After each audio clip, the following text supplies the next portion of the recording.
So because I do many of these in the batch, as I need to, you know, move everything around, at some point you get a bit tired. I think I got it a bit wrong with these. They may have been a bit louder than I usually play.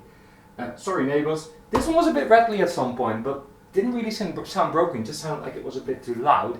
I just did the little Sony speaker, I did the AR2AXs, I did the Infinity Primus 150s, and the 250s, the horrible Bose 301s, and the huge Philips 80-12-200 full range units. So I just did a lot of speakers, and then there's these Missions, which are the Mission 731 Professional. Whatever that means, they're kind of interesting. They have not a lot of value for some reason. People don't really know them. I found these at a thrift shop, untested, expected them to be broken.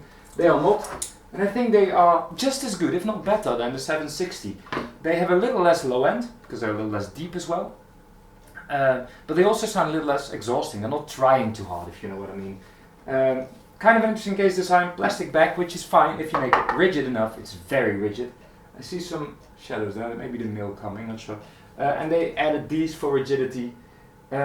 Interesting speakers, bi-wiring capable, but what's weirdest about them is they say 731 Pro or 731 nowhere. They say enclosure type, two-way reflex, recommended amplifier power 25 to 75 watts per channel, nominal impedance 8 ohms, Mission. And then they have a serial number that is unreadable, but it doesn't say 731 either. Here it just says made in England, high frequency, low frequency. There's no way of knowing these are the 731s, it's just that I've seen them before, so I know.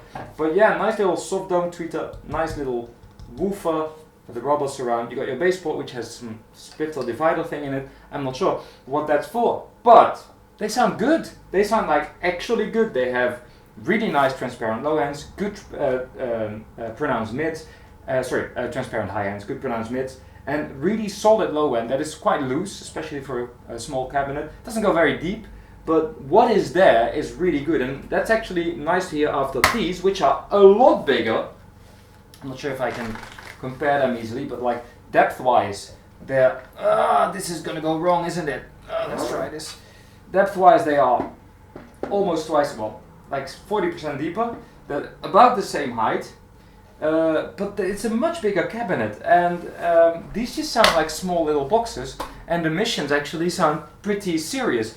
Would recommend these. I can always recommend Mission. I'm not even a big fan of the brand. I think they are good, but nothing more than that. But they're usually not that expensive, and they never really disappoint. So the 731 by Mission, nice little British speaker, nice and transparent sounding, solid low end, good case design, really sturdy case. If you listen to this, that's a dead case, right? There's no resonance or echo. If you listen to this, you just hear the whole case.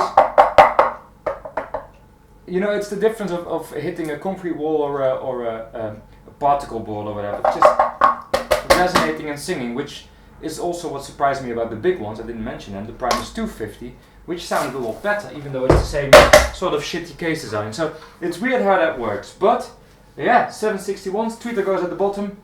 Typical Mission. You can see it says Mission here the right way up. I'm not even sure if you can see them. I should probably hold them here. But nice little speaker. Really not too shabby. And now I'm gonna have lunch because I've been doing this for hours now. Bye bye. I'm on a mission for lunch.